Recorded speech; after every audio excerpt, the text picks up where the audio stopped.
अस्सलाम वालेकुम dear listeners. कहिए क्या हाल अहवाल है, कैसे हैं आप सब। दुआ है, उम्मीद है आप सब खैरियत से होंगे और अल्हम्दुलिल्लाह मैं भी बिल्कुल खैरियत से हूँ। और जनाब नावल की लास्ट एपिसोड लेकर हाज़िर हूँ। और वैसे तो सब ठीक है, लेकिन इस वक्त आपको मेरी आवाज़ जो है वो थोड़ी सी डिस्टर्ब लग रही होगी, क्योंकि अभी मैं कुछ देर पहले ही सोकर उठी। अभी 9:30 हो रहे हैं और मैं तकरीबन 9 बजे उठी हूँ सोकर। तो अभी कुछ खाया पिया नहीं है, तो गला साफ़ नहीं हुआ है। और देखिए, नाश्ता करने से भी पहले जो है ना मैं रिकॉर्डिंग करने बैठी हूँ, क्योंकि दिन में बहुत सारे काम हैं, मसरूफ़ियत है थोड़ी सी। उसके बाद जो है ना फिर टाइम नहीं मिलता, फिर काम रिकॉर्डिंग रह जाती है। और मैंने सोचा कि ये लास्ट एपिसोड कर दूँ, फिर उसके बाद बड़े आराम सुकून से जो है ना पुराने नावल्स की एडिटिंग करके वो अपलोड करने हैं। तो इसको जल्दी से निपटा लिया जाए ताकि दूसरे काम किए जाएँ। वैसे भी फिर ईद है, तो ईद की तैयारियां भी चल रही हैं साथ साथ ही। तो इसलिए मैंने सोचा जल्दी से बैठ के पहले रिकॉर्डिंग कर लूं, ताकि आप लोगों को लास्ट एपिसोड का ज़्यादा इंतज़ार ना करना पड़े। तो चलिए, बातें करते हैं कम और बढ़ते हैं कहानी की जानिब। कहानी का नाम है मन आजिज़म मन बेकसम। मुसन्निफ़ा हैं उम्मे तैफूर। और आज आप सब सुनेंगे इसकी आखिरी किस्त। मैंने कहा था ना, मेरे बाएं हाथ का काम है अमीर हमज़ा को इंसान बनाना। ऐसी बेनक़्त सुनाई कि हवास जाते रहे मोहतरम के। वो बोली मैं कि आइंदा के लिए मेरी ही बोलती बंद हो गई। कांता का लहजा इस्तेहज़ाइया था, उसने अपना मजाक उड़ाया था दर हकीकत, लेकिन ऊपरी दिल से वो मुकम्मल जुगनू को तसल्ली दिए जा रही थी। वो किस कदर शिकस्ता कदमों से वापस जुगनू के पास आई थी, ये वही जानती थी। उसे जुगनू की हालत का एहसास ना होता तो एक लम्हा भी यहाँ ना रुकती। हूर और अमीर हमज़ा के मकरूर चेहरे देखने के बाद तो हरगिज़ भी नहीं। लेकिन उसकी मुसीबत ये थी कि जुगनू में उसकी जान थी। जुगनू सिर्फ उसकी दोस्त नहीं थी, बल्कि उसकी ज़िंदगी का 3/4 थी। वो उसे टूटता नहीं देख सकती थी, क्योंकि उसने जुगनू को बनाने में बहुत किरदार अदा किया था। एक तवील मुद्दत लगी थी जुगनू का दोस्ती जैसे रिश्ते पर एतबार उभारने के लिए, वगरना वो तो सदा से एक खौल में बंद थी। ये कांता ही थी जिसने उस खौल को बड़े सलीके से हटाया था। वो खौल हटा था, टूटा नहीं था। कांता जानती थी कि एक ज़रा सी बेएतबारी जुगनू को वापस उसमें बंद कर देगी। वो बड़ा जबर करके उसके सामने बैठी लहक लहक कर बोल रही थी, जैसे वाकई अमीर हमज़ा को चारों शाने चित कर आई हो। जुगनू का चेहरा बेतासुर था। वह यकटुक कांता को तके जा रही थी, ना तरदीद ना ताईद, बस एक जामिद निगाह। कांता ने थूक निकली और उससे नज़र चुराकर ध्यान दरीचे से नज़र आते बागीचे की ओर मरकूज़ किया। ज़रा उचक कर बाहर देखा। हबीबा और भाभी जान कुर्सियों पर बैठी ऊन के लच्छे सुलझा रही थीं। ये भाभी जान का फारिग वक्त का शुगल था। वो बेतहाशा बुनती थीं। उनका बस चलता तो दरख्त पर पुदकती नन्ही चिड़ियाँ भी छोटे छोटे ऊनी स्वेटरों में मलफूफ नजर आते। एक ठंडी सांस बंद शीशे पर धुंध की तह छोड़ गई। वो पलटी। जुगनू अभी भी उसी अंदाज में उसे देखे जा रही थी। इस दफ़ा कांता जवाब में मुस्कुरा नहीं सकी थी। चंद पल दोनों एक दूसरे को यूं ही घूरती रहीं। जुगनू की अकड़ी पलकों में जुम्बिश हुई थी, उसके होंठ नीमवा हुए। उसने मेरा मजाक उड़ाया ना कांता, उसने मुझे रद्द किया ना। वो यही करने आया था यहाँ। लेकिन कांता, मैं ही क्यों, मेरे साथ ही क्यों? मुझे ही क्यों दर्द दे रहा है? मुझे ही क्यों सूली चढ़ा रहा है? उसके लहजे में ओज़ उतर आई थी। वो ऐसा मजबूर फ़कीर दिखाई दे रही थी जिसे किसी ने तपती धूप में खैरात के लिए दर पे बिठा रखा हो और आखिर में उसके कासे में खोटा सिक्का डाल दिया हो। जुगनू की झोली में भी डाली गई मोहब्बत खोटी थी, या फिर उसकी झोली में छेद था, मोहब्बत ठहर ही नहीं सकी। कांता बेबसी के शदीद एहसास से मगलूब होकर ज़ब्त हो बैठी। वो खड़े कद से एकदम घुटनों के बल ज़मीन पर गिर पड़ी, जुगनू के बिल्कुल सामने, और हार कर उसकी गोद में सर धर के ऊंची ऊंची बच्चों की तरह रोने लगी। जुगनू, वो तुम्हारे लायक नहीं है। वो चोर है, पक्का चोर, अपने पीछे कोई भी निशान ना छोड़ने वाला। तुम अपनी मुहार मोड़ लो जुगनू। वो ऐसा पड़ाव है जुगनू जहाँ तुम्हारे ठहरने की जगह नहीं। तुम पलट चलो, प्लीज़ पलट चलो। उसकी गोद में मुंह घुसाए बिलखते हुए कह रही थी। तुम गलत कह रही हो कांता, पड़ाव नहीं था वो, बल्कि वो तो मुझ में बसेरा करके मुझे सुनसान कर गया। उसने तो अपने किवाड़ मेरे लिए खोले ही नहीं कि मैं वहाँ समा जाती। वो तो मेरे दिल के कुफल तोड़कर वहाँ मकीं हुआ और जाते जाते इसे आसेब ज़दा कर गया। मेरे दिल में जाले लटक रहे हैं कांता, खस्ता हाली ठाठे मारती है वहाँ। जुगनू में कान की अंदाज में बोली और फिर यकदम उसके हलक से घुटी घुटी सी आवाज़ निकली। लेकिन कांता, क्यों? मैं ही क्यों? पूरी वादी में उसे मैं ही मिली वीरां करने को। वो मुझे नज़रअंदाज भी तो कर सकता था, वो मुझे सरसरी भी तो ले सकता था, लेकिन उसने मुझे ख़ास लिया और अब मेरे बारे में कहता है کوئی خاص نہیں۔ رہ رہ کر اسے امیر حمزہ کے اس فکرے کی باز گشت ستاتی تھی۔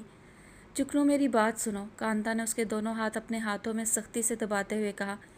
کل انکل کو 2 دن کے لیے اسلام آباد جانا ہے اور میں تمہیں 2 دن کے لیے اپنے گھر لے جاؤں گی، سمجھی؟ میں نہیں چاہتی کہ تم اکیلی کڑتی رہو۔ انکل واپس آ جائیں تو میں خود ان سے کہوں گی کہ اب ان سب کو چلتا کریں، سنا تم نے؟ کانتا کے انداز میں تحکم تھا۔ در حقیقت وہ نہیں چاہتی تھی کہ کل جب امیر حمزہ واپس جائے تو جگنو یہاں ہو۔ وہ اسے کچھ دیر کے لیے سب کی نظروں سے اوجھل کر دینا چاہتی تھی۔ جگنو نے اس کی بات کے جواب میں اسے خالی نظروں سے دیکھا اور پھر نفی میں سر ہلا دیا۔ میں بابا کی غیر موجودگی میں کہیں نہیں جاؤں گی کانتا، بابی جان کو بھی اچھا نہیں لگے گا۔ میں ٹھیک ہوں، میری فکر مت کرو۔ چوٹ ابھی گرم ہے، ٹھنڈی ہوگی تب اثرات سامنے آئیں گے اور شاید میں تب تک خود کو سنبھالنے میں کامیاب ہو جاؤں، شاید۔ وہ ایک کثیف سانس خارج کرتے ہوئے لاچاری سے بولی۔ کانتا اپنی آنکھوں کی نمی صاف کرتی اٹھ کھڑی ہوئی۔ مزید کچھ بھی کہے بغیر وہ تعصب سے جگنو کے جھکے سر کو دیکھتی کمرے سے باہر نکلتی چلی گئی۔ بادلوں کی ملکہ کی رنگت آج زرد دکھائی دیتی تھی۔ ارد گرد تیرتے بادل اور ان کی پھوار کی مانند چھلکتی نمی بھی اس کا جی خوش کرنے میں ناکام تھی۔ اس کے گترائے ہوئے پیروں کے نیچے بادل بوسے دیتے گزر رہے تھے، لیکن وہ سب سے بڑے اور دلکش تیز گلابی رنگت والے بادل پر براجمان سر نواڑے بیٹھی بے حد دلگیر تھی۔ آج اس کا بادل بادل پھرنے کا موڈ نہیں تھا۔ اسے تو اپنے راجا کا انتظار تھا جو کئی دن ہوئے اسے وعدے کا سنہری تاروں سے بنا الجھا ہوا لچھا پکڑا گیا تھا اور اب اسے لپیٹنے میں اس کی انگلیاں فگار ہوئی چلی تھی۔ راجا نے کہا تھا کہ اس کے مکمل ہونے سے پہلے میں لوٹ آؤں گا، لیکن کتنے ہی دن بیت گئے، وہ الجھا لچھا سنہری گولے میں ڈھل گیا مگر وہ نہیں آیا۔ مان اس کی نظروں نے دور بادلوں کے ہیولے میں سے کسی کو اپنی سمت آتے دیکھا۔ وہ مارے خوشی کے یکدم اپنی جگہ سے اٹھ کھڑی ہوئی اور اسے پتہ بھی نہ چلا کہ کب سنہری تاروں کا گولا اس کی گود سے گر کر نیچے کہیں بہت نیچے دنیا کی عمیق گہرائی میں گر گیا۔ صرف ایک سرا اس کے گلابی لبادے کی مخملی جھالر سے اٹکا پڑا تھا۔ خوبصورت راجا اس کے قریب آیا، بے حد حقارت اور تنفر سے اس کی جانب دیکھا۔ اس کی آنکھیں شکوہ کر رہی تھیں کہ وہ اس کے وعدے کا پاس بھی نہ رکھ سکی۔ اس کا وعدہ اب اس کا نہیں رہا، دنیا والوں کا ہو گیا، کیونکہ وہ اس کے دامن سے جھٹک گیا۔ اب وہ دنیا میں جائے گا اور جس کے پاس بھی وہ سنہری گولا ہوگا وہی اس کی ملکہ بنے گی۔ راجا مڑا اور غصے میں اپنی آتشین تلوار نیام سے نکالی اور گلابی بادل کے رتھ میں لگی سونے سے بنی لگامیں ایک وار میں کاٹ ڈالیں۔ 2 آنسو ملکہ کی آنکھوں سے ٹپک کے بادل میں سما گئے۔ تلاتم پیدا ہوا اور گڑگڑاہٹ نے راجا کو حواس باختہ کر دیا۔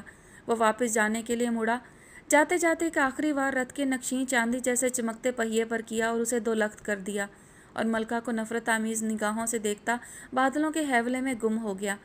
وہ گونگی بنی راجا کو دنیا میں اترتا دیکھتی رہ گئی۔ راجا اپنا وعدہ ڈھونڈنے چلا گیا تھا۔ یکدم ملکہ کی گیلی نگاہوں کی زد میں وعدے کے سنہری گولے کا سرا آ گیا۔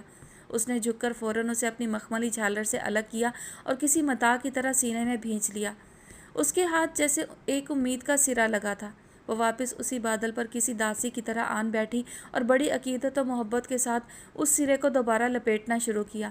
اسے امید تھی کہ ایک دن وہ راجا کا وعدہ دوبارہ حاصل کر لے گی، وہ اسے منا لے گی، کیونکہ ابھی بھی اس کے ہاتھ میں سرا ہے۔ لیکن ملکہ یہ نہیں جانتی تھی کہ جلد ہی کوئی اس کے پیروں کے نیچے سے بادل کھینچنے والا ہے۔ وہ مسلسل ٹکٹکی باندھے چھت کو گھور رہی تھی، حتیٰ کہ اس کی آنکھیں دکھنے پر آ گئیں، لیکن اس نے پلک تک نہیں جھپکی تھی۔ ایسا جمود طاری تھا اس پر کہ جیسے اسے حنوط کر دیا گیا ہو۔ صبح فجر کے بعد سے وہ بستر پر چت لیٹی تھی اور چاہتے ہوئے بھی سو نہیں پائی تھی۔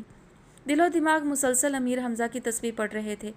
وہ اس ورد سے تنگ آتی جا رہی تھی پر اسے روک دینے سے قاصر تھی۔ اس کے تو جسم کی رگ رگ تسبیح بن چکی تھی اور ہر رگ میں امیر حمزہ کا جاپ خون کی گردش کے ساتھ جاری تھا۔ اس نے بمشکل آنکھیں موند لیں، وہ تھک گئی تھی۔ وہ اس اذیت سے چھٹکارا چاہتی تھی پر سبب بنتا نظر نہیں آتا تھا۔ مان دروازے پر کھٹکا ہوا۔ اس نے فوراً پلکوں کو سختی کے ساتھ ایک دوسرے میں پیوست کیا۔ اس وقت وہ کسی کا بھی سامنا کرنا نہیں چاہ رہی تھی۔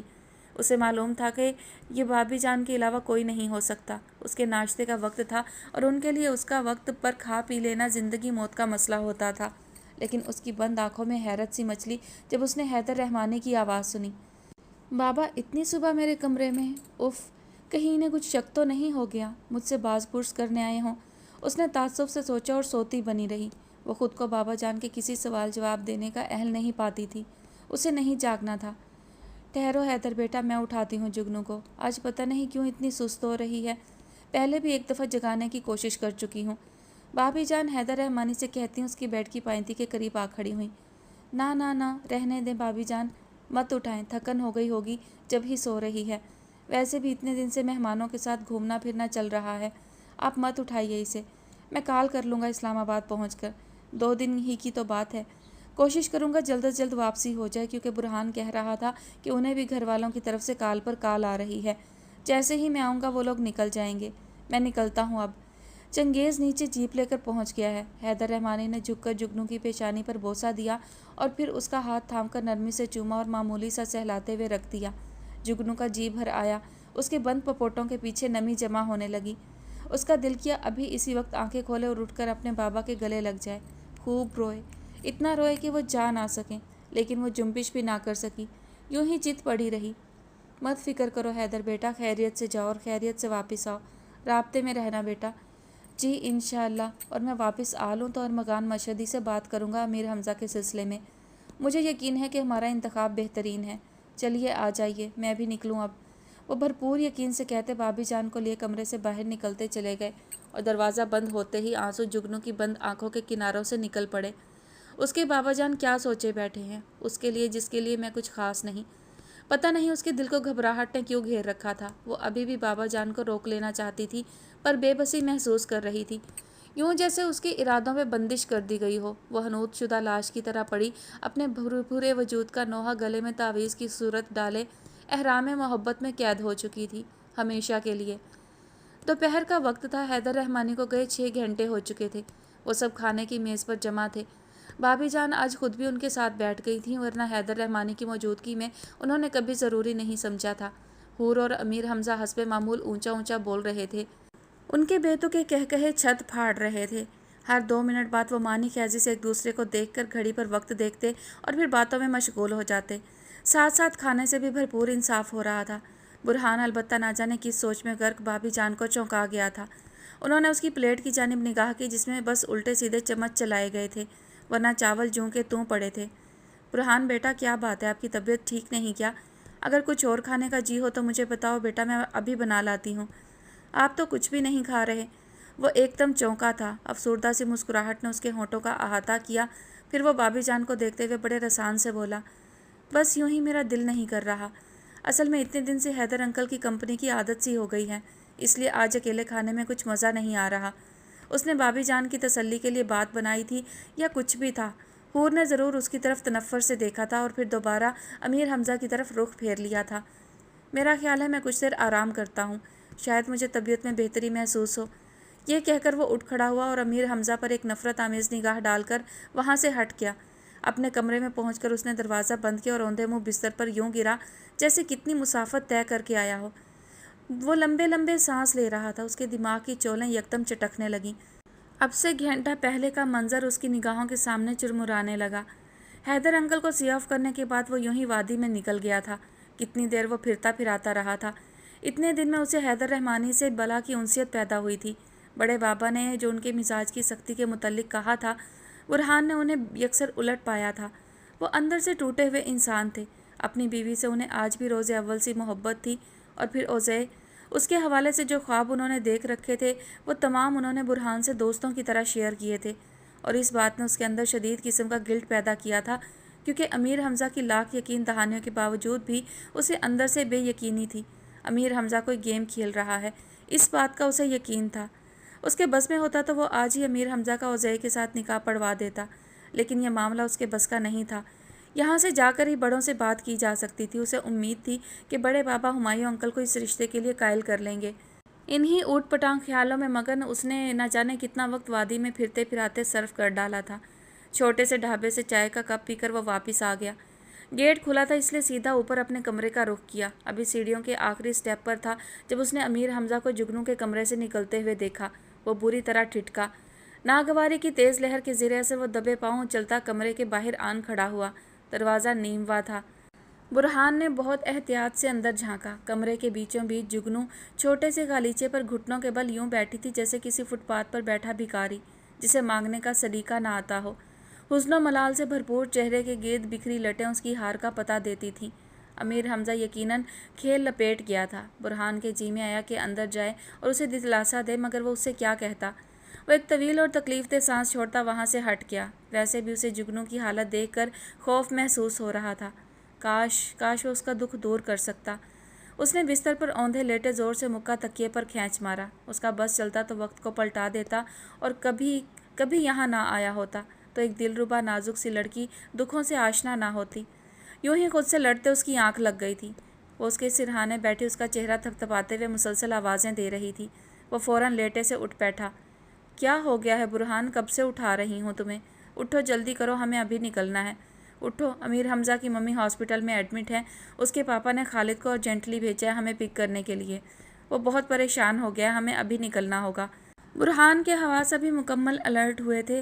چونکہ ابھی تک بیدار نہیں ہوا تھا اس لیے بوکھلاہٹ میں فوراً اٹھ کر اپنی چھوٹی موٹی چیزیں سمیٹنے لگا۔ حتیٰ کہ جب حور نے اسے بتایا کہ اس کا سارا سامان پیک ہے تب بھی وہ حیرت کا اظہار نہیں کر پایا تھا۔ اس کے دل و دماغ پر اس اوضاع کی حالت کا اثر تھا۔ جلدی جلدی وہ اس کا ہاتھ تھامے سیڑھیاں اترتی چلی گئی۔ اچھا بھابھی جان، ہم نکل رہے ہیں۔ آپ اللہ سے دعا کیجیے گا کہ سب خیریت ہو۔ آپ نے اتنے دن ہمارا بہت خیال رکھا اور اب ہمیں یوں ایک دم انکل حیدر کو بھی اطلاع دیے بغیر واپس جانا پڑ رہا ہے۔ اچھا نہیں لگ رہا لیکن مجبوری ہے۔ امیر حمزہ کی ممی کی کنڈیشن اچھی نہیں، آپ پلیز دعا کیجیے گا کہ سب بہتر ہو جائے۔ آپ بہت اچھی ہیں، کاش میرے بس میں ہوتا تو میں ابھی چند دن مزید آپ کے پاس رکتی، لیکن حور کی لفاظی اور بھابھی جان کے چہرے پر حیرت کے شدید تاثرات۔ برہان یکدم جیسے ہوش میں آیا۔ وہ ان کا جواب سنے بغیر ان سے عجلت میں پیار لیتا سائڈ سے باہر نکلتا چلا گیا۔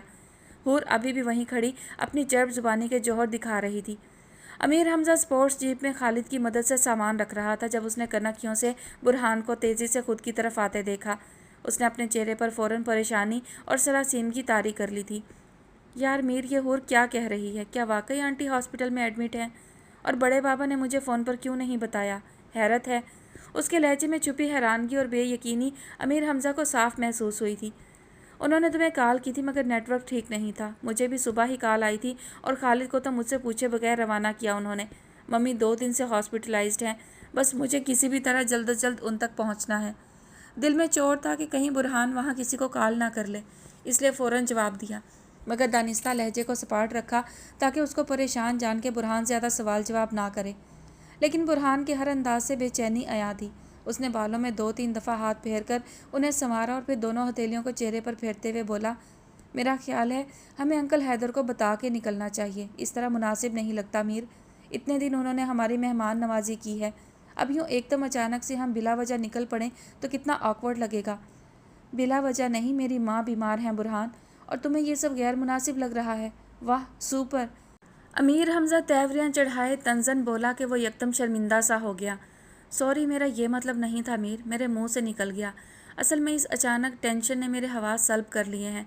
ٹھیک ہے چلو، لیکن میں انکل کو کال کرنا لازمی سمجھتا ہوں۔ اس نے کہنے کے ساتھ ہی جیکٹ کی جیب سے سیل فون نکالا، مگر اس سے پہلے کہ نمبر پش کرتا امیر حمزہ نے فون اچک لیا۔ ڈونٹ گیٹ سو کانشیس، ان کو کل رات ہی انکل ارمغان کی کال جا چکی ہے، مجھے بتا چکے ہیں وہ، اور ساتھ میں منع بھی کیا کہ اب کال نہ کرنا، وہ اسلام آباد سیمینار میں بے حد بزی ہیں اور موبائل سوئچ آف کر رکھا ہے، اس لیے تم بے فکر ہو کر چلنے کی کرو بس۔ ہری اپ، حور کو بھی بلاؤ، ہمیں دیر ہو رہی ہے، ملنے ملانے میں زیادہ وقت برباد نہ کرے۔ برہان ناگواری سے اسے دیکھ کر رہ گیا۔ اس کی آنکھوں میں شک ابھی بھی ہلکورے لے رہا تھا، مگر اس نے محض سر جھٹک کر خاموشی سے اپنا سیل فون پاکٹ میں ڈالا اور بیزار شکل بنائے جیپ کی پچھلی سیٹ پر بیٹھ گیا۔ امیر حمزہ نے فرنٹ سیٹ کا دروازہ کھولا اور اندر بیٹھ کر فوراً آنکھوں پر سن گلاسز چڑھا لیے۔ آج بہت دن بعد دھوپ نکلی تھی، سورج کی حرارت بڑی اچھی لگ رہی تھی۔ سامنے سیدھی پگڈنڈی کی بالکل سنسان پڑی تھی، جیپ کا رخ دوسری طرف تھا۔ برہان نے پلٹ کر شیشے کے پار کھائی کی طرف جاتے راستے پر جگنو کو تلاشا۔ اسے آس سی تھی کہ شاید وہ اس وقت وہیں کہیں سے نمودار ہو جائے تو کم از کم وہ اپنے ایک میزبان سے تو مل سکے گا، لیکن وہاں کوئی بھی نہیں تھا۔ وہ خاص طور پر اب جیپ سے اتر کر واپس اندر اس سے ملنے جاتا تو پتہ نہیں حور اور میر اس بات کو کیا رنگ دیتے۔ اس کی بھویں اکٹھی ہو گئی تھیں۔ آنکھوں کو پرسوچ انداز میں سکیڑتے ہوئے اس نے رخ اونچا کر کے داہنی طرف اوضاع رحمانی کے کمرے کی کھڑکی کی جانب دیکھا۔ وہ بند تھی اور دبیز پردوں کی آڑ صاف دکھائی دے رہی تھی۔ ایک مایوس کن سانس خارج کر کے وہ سیدھا ہو گیا۔ امیر حمزہ مسلسل ٹانگیں تھرکائے جا رہا تھا۔ چند لمحوں بعد اکتا کر تھوڑا ترچھا ہوا اور ہارن پر ہاتھ رکھ دیا۔ پھر حور کو باہر آنے میں وقت نہیں لگا تھا۔ وہ بڑی ادا سے چلتی ٹریولنگ بیگ گھسیٹتی آ رہی تھی۔ اس کے چمکتے ارغوانی رنگ لیے بال دھوپ میں دہک اٹھے تھے۔ آج تو اس کے چہرے پر محسوس کی جانے والی تازگی تھی، जैसे बहुत बड़े बोझ से छुटकारा पा के आई हो। जीप के करीब आकर बैग खालिद के हवाले किया और अपनी सीट का दरवाज़ा खोलने से पहले एक भरपूर इस्तेहज़ाइया निगाह रहमानी विला पर डाली। लेकिन अभी बैठने भी ना पाई थी कि आनन फानन वो हुआ जिसका उन तीनों में से किसी ने भी तसव्वुर नहीं किया था। वो सुबह बाबा के जाने के बाद से ही अपने अंदर अजीब वीरानी महसूस कर रही थी। एक खालीपन सा उसे अंदर बाहर से काट रहा था। ऐसा नहीं था कि वो पहली बार वादी से बाहर गए हों, कई कई दिन तक सेमिनार आए रोज़ चलते ही रहते थे, लेकिन आज के जाने में कुछ कसक सी थी। वो जो उन्हें रोक लेना चाहती थी वो यूं ही नहीं था, अपने ही घर में एकदम अजनबियत का एहसास जाग उठा था। वो दुबक कर बिस्तर में बैठ रही थी तब तक जब तक अमीर हमज़ा ने उसके कमरे के दरवाजे पर दस्तक नहीं दी थी। उसकी इजाज़त के बाद अमीर हमज़ा का चेहरा नमूदार होने पर वो बुरी तरह चौंकी थी। दिल को फ़ौरन खुशगमानी ने थपथपाया। उसकी आंखें सितारों की रोशनी खींच लाईं। वो बिस्तर से उठ खड़ी हुई। बाअदब बामुलाहिज़ा की कैफियत थी। कैसी हो ओज़े? उसके हाल पूछने पर भी वो जामिद खड़ी उसे देखती रही। वो गला साफ करके दोबारा गोया हुआ। इनफैक्ट मैं आना नहीं चाहता था तुम्हारे पास, लेकिन फिर सोचा कि अब चूंकि हमारे जाने का वक्त करीब है, ज़िंदगी में फिर कभी मुलाकात हो ना हो, जाने से पहले चंद बातें क्लियर करना चाहता हूँ। उसका तर्ज तखातिब बेहद पुरतकल्लुफ़ था। जुगनू के चेहरे का रंग फीका पड़ने लगा। देखो ओज़े, तुम बहुत बहुत अच्छी लड़की हो। ये सच है कि जब मैं यहाँ आया था तुमने मुझे पहली नज़र में ही इस कदर मुतासिर किया था कि मैं अपनी सुध-बुध खो बैठा था। ये बहुत अचानक हुआ था। अब सोचूं तो ऐसा लगता है जैसे कोई सहर था जिसने मुझे जकड़ लिया था। मैं सच कहूँ तो मैंने आज तक तुम जैसी हसीन लड़की नहीं देखी। मैं अगर तुम्हारी दिलकशी को मापने लगूं तो पैमाना इसका बोझ सहार ना पाए। तुम सर से पैर तक मुजस्सम हुस्न ज़रूर हो ओज़े, मुकम्मल नहीं हो, और मैं तुम्हारा अधूरापन नहीं बांट सकता। यहाँ मैं खुद को लाचार पाता हूँ। मैं तुम्हारी माजूरी को अपनी मजबूरी नहीं बना सकता। मुझ में इतना ज़र्फ़ है और ना ही मैं मोहब्बत के उस मुकाम पर हूँ जहाँ महबूब का हर ऐब उसकी अदा लगता है। मुझे अफसोस से कहना पड़ रहा है कि मुझे तुमसे कभी मोहब्बत हुई ही नहीं। ये महज एक कशिश थी जिसने तुम्हारी ओर खींचने पर मजबूर किए रखा, वगरना ये तो हूर का चैलेंज था। वो चाहती थी कि मैं तुम्हें मोहब्बत के दाम में फंसाऊं और मैं ये चैलेंज जीत गया। उसके आगे जो कुछ भी हुआ यकीन करो उसकी ज़िम्मेदार तुम खुद हो। तुम्हें लगा कि मैं तुम पर इस हद तक मर मिटा हूँ कि शादी कर लूँगा, तो ये तुम्हारी गलती थी ओज़े। वो इस कदर आसान से बोल रहा था जैसे किसी छोटे बच्चे के हाथों होने वाले नुकसान पर उसे समझाया जाता है। अब जबकि बात खुल ही गई है तो प्लीज़ अपने दिलो दिमाग को मेरे ख्यालों से बाहर निकाल लो। इसी में तुम्हारी बेहतरी है, क्योंकि मैं अब दोबारा यहाँ कभी नहीं आऊँगा। मैं एक जगह पर 2 बार पड़ाव नहीं डालता। चलता हूँ, लेकिन जाने से पहले एक आखिरी बार ज़रूर कहूँगा कि तुम हुस्न का इस्तियारा नहीं हो, बल्कि इस्तियारे तुम्हारा हुस्न देखकर तश्कील पाते होंगे। अपना ख्याल रखना। जाते जाते भी शिकारी आखिरी दाना डाल गया था कि मेरे पीछे उसे बैठी चुपती रहना। वो चला गया हमेशा के लिए उसकी ज़िंदगी से, पर वो मुकम्मल आया ही कब था। जुगनू निढाल सी घुटनों के बल नीचे कालीन पर बैठ गई, लूटी पुटी और तबाह हाल। तो गोया वो एक चैलेंज ठहरी, राका पोशी की चोटी खास जिसे कोई सर करने के लिए इतनी दूर से आया और अपनी जीत का झंडा गाड़कर वापस हो लिया। लेकिन लेकिन वही क्यों? जुगनू के हलक से एक हिज़यानी सी दबी दबी चीख निकली। वो दोनों हाथों की मुट्ठियों में अपने बाल पकड़कर नोचे जा रही थी, अपने चेहरे पर कस कस कर थप्पड़ मार रही थी। मैं ही क्यों, मेरे साथ ही क्यों का विर्द उसकी ज़ुबान बेख्तियार किए जा रही थी। उसी है जाने कैफियत में वो बैठे से सजदे की हालत में गई और दहाड़े मार मार कर रोती चली गई। न जाने कितना वक्त वो यूं ही पड़ी रही। ना उसका जिस्म दुख रहा था ना थक रहा था, क्योंकि जैसी दुखन थकन उसकी रूह में उतरी थी उसके आगे ये वजूद ही नहीं रखती थी। अमीर हमज़ा उसकी रूह में ऐसा छेद कर गया था जिससे हर वक्त अब आहें रिश्ती नोहे टपकते। रो रो कर उस पर नीम मदहोशी सी तारी होने लगी थी जब उसने कमरे से बाहर भागते दौड़ते कदमों की आवाज़ें सुनी थी। फिर गाड़ी का इंजन स्टार्ट होने की आवाज़ और डिग्गी के बार बार खुलने बंद होने की आवाज़। लम्हे का 1000वां हिस्सा लगा था उसके हवासों को जान पकड़ने में। वो लड़खड़ाती उठी और भागकर खिड़की के पर्दे हटाए। नीचे कोई अनजान जीप खड़ी थी जिसकी फ्रंट सीट पर सन ग्लासेस लगाए अमीर हमज़ा बैठा था और पीछे उकताए चेहरे वाला बुरहान। वो चंद सानिया यूं ही देखे चली गई। दिल में ख्याल उठा कि आज फिर कहीं घूमने फिरने का इरादा है, लेकिन आज उनके साथ कांता क्यों नहीं, और बाबा का ड्राइवर किधर है? ये जीप किसकी है भला? वो अपने दुखते सर पर सोच सोच कर मज़ीद बोझ डाल रही थी जब दफतन हूर दिखाई दी। वो अपना छोटा सा ट्रैवलिंग बैग घसीटती घर से बाहर निकल रही थी और ऐन उसी वक्त जुगनू की तमाम हिस्सियात बेदार हो गईं। उसे ये इदराक करने में रत्ती बराबर भी दिक्कत नहीं हुई कि ये सब वापस जा रहे थे यूं अचानक एकदम। ओह, तो अमीर हमज़ा तुम सच में चोरों की तरह निकलने लगे हो। तुम हकीकतन राहज़न निकले। तुमने लूटने के लिए मेरे शफाफ जज्बों की घात लगाई और जब मुझे मात हो गई तो रास्ता बदल चले हो। ऐसे कैसे अमीर हमज़ा? मैं कोई लूट का माल नहीं थी। मैं ओज़ैर रहमानी थी, सीप में बंद मोती जैसी, ओस के कतरे जैसी। तुम मुझे यूं हल्का जानकर कैसे जा सकते हो? तुम्हें कभी नहीं आना ना मेरे पास, लेकिन मैं तुम्हें जाने ही क्यों दूंगी? तुम नहीं जा सकते अमीर हमज़ा, हरगिज़ नहीं। मुझे जिंदा दीवार में चुनवा कर मत जाओ अमीर हमज़ा। वो बेचैन होते होते एकदम हिस्ट्रियाई हुई थी। उसके हलक से घुटी घुटी चीखें बरामद होती चली गईं और वो दीवानावार यूं ही नंगे पांव नीचे भागी। जिस खड़ी होर महजूज मुस्कुराहट चेहरे पर सजाए गाड़ी में बैठी जुगनू लंगड़ाती हुई गेट पार करती तेजी से उनकी जीप की तरफ बढ़ी। अमीर हमज़ा रुको, तुम ऐसे नहीं जा सकते, रुक जाओ प्लीज़। ओह शिट, ये इडियट कैसे बाहर आ गई? ये सब तुम्हारे देर करने की वजह से हुआ होर। कम ऑन मैन, चलाओ जीप को। अमीर हमज़ा जुगनू को देखकर बौखला गया था। वो हरगिज़ उससे ऐसे रद्द-ए-अमल की उम्मीद नहीं कर रहा था। उसने तैश में खालिद को जीप चलाने को कहा। जीप धीरे से रेंगना शुरू हुई। पागल हो गए हो मीर, गाड़ी रोको खालिद। मीर, ओज़ैर से बात करो तुम। वो देखो तो सही किस हालत में है। बुरहान को शदीद तकलीफ़ हुई थी अमीर हमज़ा की हरकत पर। उसे जुगनू पर बेतरह तरस आया था। नो, होर की खालिद को तनबी, तुम गाड़ी नहीं रोकोगे खालिद, हमें पहले ही बहुत देर हो चुकी है। वहाँ मीर की मम्मी की हालत नाजुक है और यहाँ ये स्टूपिड मेलो ड्रामा करने निकल आई। तुम्हारा दिमाग ख़राब है हूर, या फिर तुम हो ही इस कदर संगदिल? एटलीस्ट मैं जुगनू की बात सुने बगैर नहीं जाऊँगा। वो कोई राह चलती लड़की नहीं है, प्रोफेसर हैदर रहमानी की बेटी है। वही प्रोफेसर जिनके घर में हम इतने दिन से मेहमान थे, समझी? बुरहान के सख्त अंदाज और अल्फाज में गोशमाली के बावजूद अमीर हमज़ा ने खालिद को अबरू से चलने का इशारा किया था, मगर इससे पहले कि वो स्पीड तेज़ करता जुगनू फासला पाटती उन तक पहुंच चुकी थी और अब वो अमीर हमज़ा की साइड से उसके जीप के दरवाजे को थाम चुकी थी। अमीर हमज़ा आप ऐसे कैसे जा रहे हैं मुझे बेखबर रखकर? प्लीज़ प्लीज़ गाड़ी रोकें, एक दफ़ा मेरी बात सुन लें प्लीज़। वो हल्की रेंगती जीप के साथ साथ दौड़ने लगी। अमीर हमज़ा ने उसकी इल्तिजा पर कतन कान नहीं धरा, यूं ही बेनियाज बना बैठा रहा जैसे वो तो किसी और से मुखातिब थी। आपको अल्लाह का वास्ता है अमीर हमज़ा, मुझे किस जुर्म की सज़ा दे के चले हैं? इस तरह मत जाएं। वो बिलक उठी थी, जीप के दरवाजे को थामे नीम लड़खड़ाहट के साथ दौड़ती वो बुरहान के एसाब का कड़ा इम्तिहान बन गई। वो जब्त नहीं कर पाया तो चीख पड़ा। मीर, उसकी बात सुनो, वो कुछ कहना चाहती है। गाड़ी रोको खालिद, जीप को रोको। मीर, बात सुनो उसकी। मुझे इसकी बात सुनने में कोई इंटरेस्ट नहीं, समझे? ये तो पागल है, सरेरा तमाशा बनाने पर तुली है।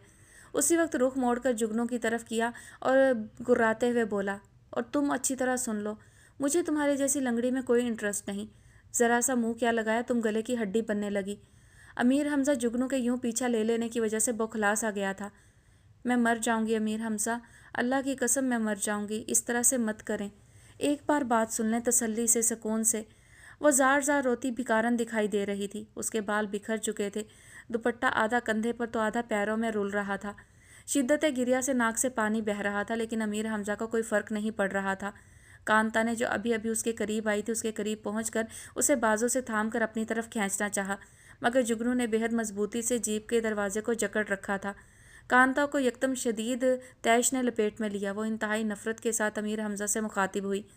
हम वादी के लोग बड़े मेहमान नवाज होते हैं, अपने मेहमान की किसी के मुंह से बुराई बर्दाश्त नहीं करते, कुछ आके खुद उसे बुरा भला कहना। लेकिन मैं आज कहने पर मजबूर हूँ कि तुम जैसा घटिया और गिरा हुआ आदमी वादी में अब से पहले कभी नहीं आया। तुम इंतहाई कमीने और गासिब हो। जुगनू, छोड़ो जीप का दरवाज़ा, चलो वापस। तुम नाहा खुद को एक जलील शख्स के लिए रुसवा कर रही हो। चलो जुगनू चलो। हूर का बस नहीं चल रहा था कि वो उन दोनों को जीप के नीचे कुचलवा दे। उसने अमीर हमज़ा को तैश दिलाते हुए कहा, मीर, आखिर तुम कब तक इन दोनों की बकवास सुनोगे? आगे क्यों नहीं बढ़वाते जीप को? जैसे ही खालिद ने जीप आगे बढ़ाई, जुगनू एक झटके से ढलक कर गिर पड़ी। कांता बर वक्त उसे परे ना घसीट लेती तो यकीनन वो जीप के नीचे होती। वह जुगनू के गले लगी घुट घुट कर रो रही थी। ऐसी सूरत हाल का तो उसने कभी ख्वाब में भी तसव्वुर नहीं किया था। अभी भी उसे ऐसा ही लग रहा था जैसे ये सब उसकी आंख का वहमा है। भला कोई कैसे ओज़ैर रहमानी पर ऐसा जुल्म ढा सकता है? और क्या ओज़ैर रहमानी खुद को इस कदर अर्जा कर सकती थी कि आज उसमें और किसी भी कारण में फ़र्क करना मुश्किल था? वो इस मुख्तसर तरीन वक्त में ही इस कदर खस्ता हाल हो गई थी कि अगर हैदर रहमानी उसे इस तरह देख लेते तो सदमे से उनका दिल बंद हो जाता। ये सोच आते ही कांता ने झरझरी सी ली और जुगनू को और ज़ोर से अपनी बाहों में भींच लिया। काश काश कि वह अमीर हमज़ा के सामने ही ना आई होती। काश कि अमीर हमज़ा उसे देखकर रीझता नहीं। काश के जुगनू उसे ठुकरा देती, या काश कि ये लोग यहाँ आए ही ना होते। बहुत से काश आंखों का पानी बनकर कांता के ठिठुरे रुखसारों पर जम गए। उसने दूर होती जीप को देखा और थूक दिया। सकता जता जुगनू नीम व होंठों से बंजर आंखें लिए लम्हा लम्हा अमीर हमजा को हमेशा के लिए खुद से दूर होता देख रही थी। गुस्से में बकते झकते अमीर हमजा ने एक जहर भरी निगाह साइड व्यू मिरर से जुगनू पर डाली। वो मिट्टी और बर्फ में लुथड़ी बिखरे बालों वाली मखबूतुल हवास औरत दिखाई दे रही थी, बहती नाक और गालों पर आंसुओं की मैली लकीरें। अमीर हमजा को उसे शदीद कराहियत का एहसास हुआ। वो गरूर और तकब्बुर के समंदर में गोता चंद था। उसे खुद पसंदी की मौजें इस वक्त बहुत ऊंचा उठाए हुए थीं, लेकिन एक शख्स था जिसकी कुल कायनात उस पल मिट्टी और बर्फ में लुथड़ी कच्ची पगडंडी पर रोते हुए सर पटक रही थी। बुरहान ने भी साइड व्यू मिरर से जुगनू के लम्हा बलम्हा दूर होते अक्स को देखा था। जीप ने रफ्तार पकड़ ली थी। अक्स मादूम होता चला गया, लेकिन उसकी बसारत वहीं रह गई। जूं जूं वो वादी से दूर हो रहे थे, उसका वजूद खोखला होता जा रहा था। वो वादी को अपनी रूह दान कर आया था, हमेशा हमेशा के लिए। कमरे की गंभीर खामोशी में वक्फे वक्फे से उभरने वाली सिसकियों की आवाज़ें इर्ताश पैदा कर रही थीं। ये सिसकियाँ भाभी जान और हबीबा के हलक से खारिज हो रही थीं, जबकि कांता गुस्से और बेबसी से फूलते पिचकते नथने लिए तैवरियाँ चढ़ाए जुगनू के जख्मी हाथ पर मरहम का लेप करके पट्टी लपेट रही थी, और साथ साथ भाभी जान और हबीबा को तनबीह नज़रों से घूर भी रही थी। लेकिन भाभी जान का खुद पर इख्तियार ही कब था। वो तो जुगनू के मजरूब पैरों को देखकर ही छलनी हो गई थी। न जाने कितनी ठोकरें खाई थीं कि नाखून टूट गए थे और उनमें से खून रिस रहा था। जो पाँव पहले ही लाचार था, उसी को घसीट घसीट कर भागती रही थी। वो इस वक्त भाभी जान को पहले से ज़्यादा खम खाया महसूस हुआ था। वो उसकी माँ नहीं थी, मगर माँ की तरह ही पाला था। उसके दिल का दर्द उनसे छुपा नहीं था। जानती थी कि वो परदेसी उसके दिल को गहरा घाव देकर चला गया है। उन्होंने तो मकदूर भर कोशिश की थी कि अमीर हमजा जुगनू का नसीब बन जाए, मगर अपनी डबडबाई आंखों को गर्म चादर के पल्लू से खुश्क करती वो शिकवा कुना अंदाज में जुगनू से गोया हुई। इतना तंग तो तुमने मुझे कभी बचपन में ना किया था मेरी जान। ऐसी बेखुदी तुम्हारी फितरत में तो ना थी। तुम तो अपनी आहबी ज़ुबान को दांतों तले लेकर दबा लिया करती थी, तो आज कैसे तुमने गवारा किया यूँ सरे राह तमाशा बनना। मुझे यकीन नहीं आता कि मेरी जुगनू ऐसा कर सकती है। बोलो मेरी बच्ची। जवाब में जुगनू की वही चुप थी जो वो पिछले 1 घंटे से ओढ़े हुए थी। पथराई आंखें चौपट खुले दरीचे पर जमी थी, जहाँ से नजर आते ऊंचे पर्वत बर्फ की ओट में से उस पर हंस रहे थे। वो उनको हंसने देना चाहती थी, बल्कि वो सारी कायनात को दावत देना चाहती थी कि आओ आओ और ज़रा ज़रा मुझ पर हंस लो। आओ और कतरा कतरा मुझ पर ठट्ठे लगाओ। कांता ने पास रखे साफ कपड़े से अपने मरहम वाले हाथ पोंछे और बाएं हाथ से अपनी आंखों को मसल कर भाभी जान से मुखातिब हुई। भाभी जान, इसको मैं 2 मिनट में इंसानी जून में ले आऊँगी, आप फिक्र ना करें। तब तक 3-4 प्यालियाँ गरम गरम कहवे की बना लें। ज़रा दिमागों में जो सर्दी जा घुसी है ना, उसमें कमी आए और अक्ल काम करे।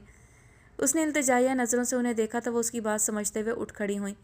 अच्छा था ज़रा कांता अकेले में उसे समझाती। उन्होंने हबीबा को भी उठाया, जो जुगनू के पैरों पर बड़ी एहतियात से मरहम लगाकर फारिग हुई थी। वो उसे लेकर मरहम पट्टी की सारी चीज़ें समेट कर कमरे से बाहर चली गई। चंद लम्हे यूं ही खामोशी की नज़र हो गए। कांता भी उसी सिमत देखने लगी जिधर जुगनू की नज़रों का इर्तिकाज़ था। आज जो कुछ भी हुआ था, उसने सबके एहसाब बुरी तरह मुतासिर किए थे।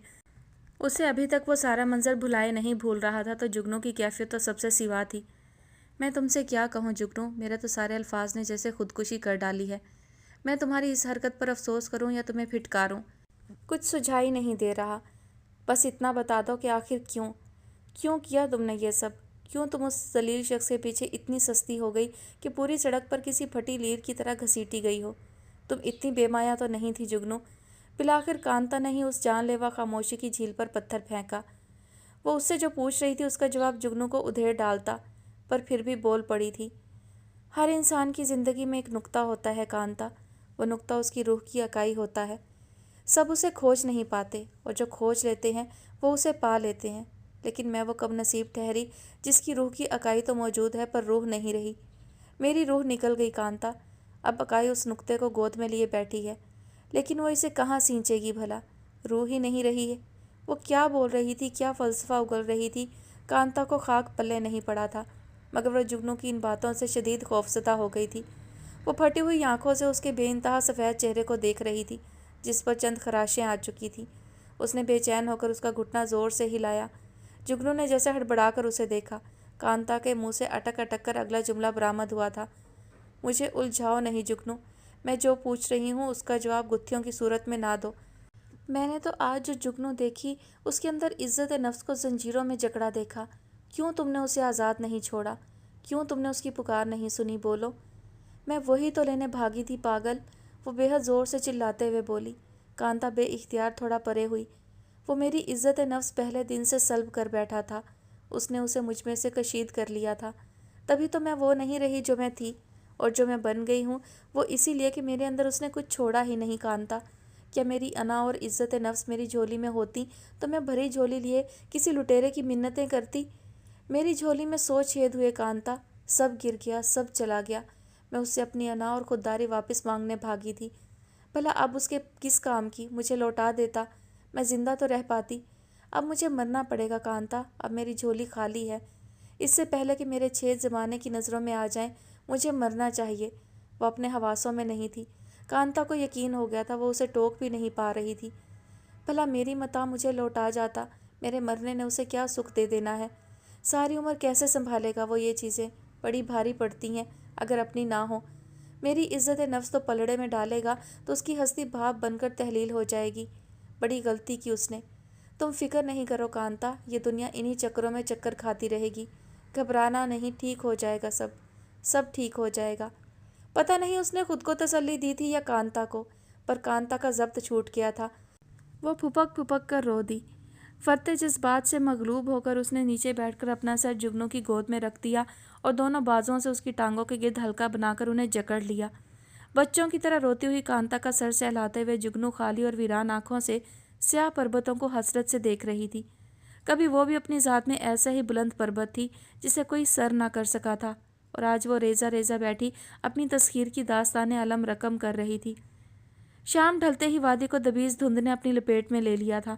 کانتا نے بڑی مشکل سے جگنو کا لباس تبدیل کروا کر اسے زبردستی دودھ کے ساتھ نیند کی گولی دی تھی۔ اس کے تھکے ہوئے اعصاب کو وقتی ہی صحیح نیند کی اشد ضرورت تھی۔ حیدر رحمانی کی اسٹڈی ٹیبل کے دراز میں یہ دوا ہر وقت موجود رہتی تھی۔ کانتا وہیں سے اٹھا لائی تھی۔ وہ آرام کرسی پر تب تک بیٹھی رہی جب تک کہ جگنو گہری نیند میں نہیں چلی گئی تھی۔ اس کے بعد وہ دھیرے سے اٹھی اور جگنو کا لحاف ٹھیک کرنے کے بعد سائیڈ لیمپ کے شیڈ پر پاس پڑی کتاب رکھ کر اس کی روشنی کو مدھم کیا۔ وہ نہیں چاہتی تھی کہ کسی وقت جگنو کی آنکھ کھلے اور کمرے میں مکمل اندھیرا ہو۔ ایک گہری تعصف آمیز نگاہ جگنو کے ستے ہوئے چہرے پر ڈال کر وہ دبے قدموں چلتی کمرے سے باہر چلی گئی، اور اس کے جاتے ہی ایک جھٹکے سے جگنو نے آنکھیں کھولی تھیں۔ دو گرم گرم آنسو کنارے پھلانگتے باہر کو لپکے اور کنپٹیوں سے ہوتے بالوں میں کھو گئے۔ آہ بابا، اس نے دکھ سے حیدر رحمانی کو پکارا۔ بابا، کاش آپ ابھی نہ جاتے، کاش آپ اس وقت میرے پاس ہوتے۔ آپ کی جاتے سمے جو میرے دل میں آپ کو روک لینے کی خواہش تھی وہ بیچا نہیں تھی۔ یہ حادثہ کہیں کنڈلی مارے بیٹھا میرے لاشعور میں ڈر پیدا کر رہا تھا۔ کاش آپ نہ جاتے تو آج میں سڑک پہ رلتی ہوئی تماشا نہ بنتی، آج امیر حمزہ کو جرأت نہ ہوتی میرے ساتھ کھیل کھیل جانے کی۔ آ جائیں بابا، پلیز کہیں سے آ جائیں، جلدی آئیں، مجھے لگتا ہے جیسے آپ دیر کر دیں گے اور میں آپ کو کبھی دیکھ نہیں پاؤں گی۔ مجھے ایک دفعہ آ کر سینے سے لگائیں اور جی بھر کر رونے دیں۔ مجھ پر بڑا کاری وار ہوا ہے بابا، مجھے پھولوں کے دھوکے میں زہر سے بجھے کانٹوں پر گھسیٹا گیا ہے، میرے ہر مسام سے دکھ ابل پڑے ہیں۔ آ کے دیکھ جائیں مجھے، شاید پھر ملاقات ہو نہ ہو۔ اس کی آنکھوں سے ایک تار آنسو جاری تھے۔ یکدم اس کی نگاہ کھڑکی پر پڑی۔ داہنی طرف کا پردہ ہٹا ہوا تھا۔ وہ اٹھ بیٹھی۔ سیاہ وول کے لباس میں وہ سرتا پا ماتم زدہ تھی۔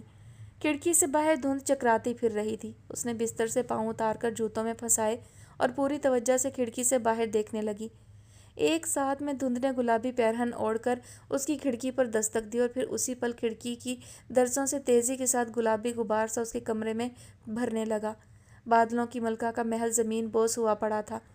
وہ سر اٹھائے بے یقینی کی کیفیت میں بیٹھی اپنے محل کو دیکھ رہی تھی، جو یوں چھٹ کے بکھرا پڑا تھا جیسے کسی نے دھنک کے رکھ دیا ہو۔ اس نے وعدے کا سنہری گولا سینت کر راجا کو بلایا تھا۔ اسے وہ گولا دکھاتے ہوئے یاد دلایا تھا کہ اب وہ اس کا راجا بنے گا۔ راجا نے تکبر سے گردن اونچی کر کے ایک نظر اس سنہری گولے پر ڈالی اور بڑی نخوت سے ایک ہاتھ سے اس کا سرا تھام کر استہزائیہ ملکہ کو دیکھا۔ ہوا میں ذرا سا اچھالا اور واپس دنیا میں پھینک دیا۔ ملکہ کا دل کٹ کر رہ گیا۔ اس نے گلابی بادل پر دو زانوں بیٹھ کر نیچے جھانکا۔ تمام وعدے گرد بن کر اس کی فضا میں بکھر چکے تھے۔ زخمی نگاہیں راجا پر جما کر دونوں ہاتھ اس کے آگے جوڑے وہ سرا واپس مانگ رہی تھی، لیکن راجا نے بے نیازی کی حدوں کو چھوتے چٹکی میں مسل کر وہ سرا جیسے جھاڑ دیا۔ سنہری گولا ہمیشہ ہمیشہ کے لیے ملکہ کی پہنچ سے دور چلا گیا۔ وہ ہچکیوں سے رو دی۔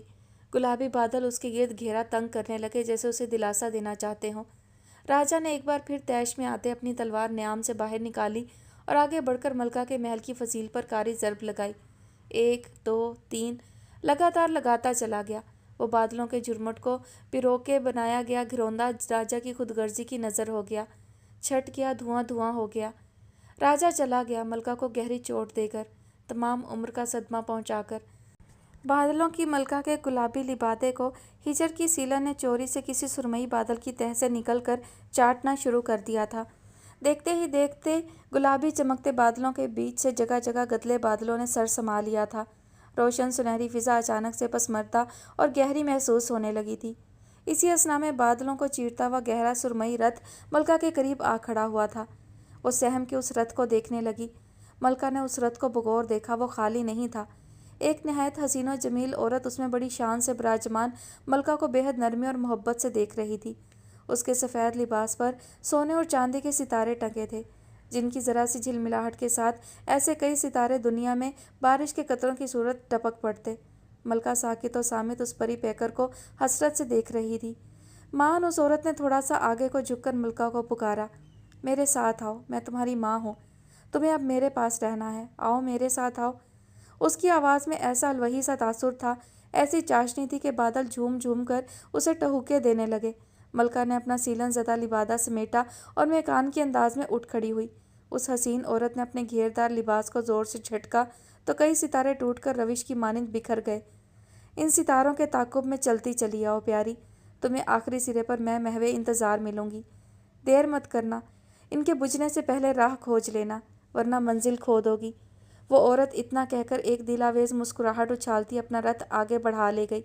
बादलों की मलका ने बहुत बेचैन होकर उन टूटे तारों को देखा, जिनकी टिमटिमाहट अभी आंखें ख्यारा करती थी, और रथ के ताक़ुब में पहला कदम उठा दिया। रात बेहद सर्द और तारीक थी। तारे तक कोहरे के लिबादे में मुँह छुपाए पड़े थे।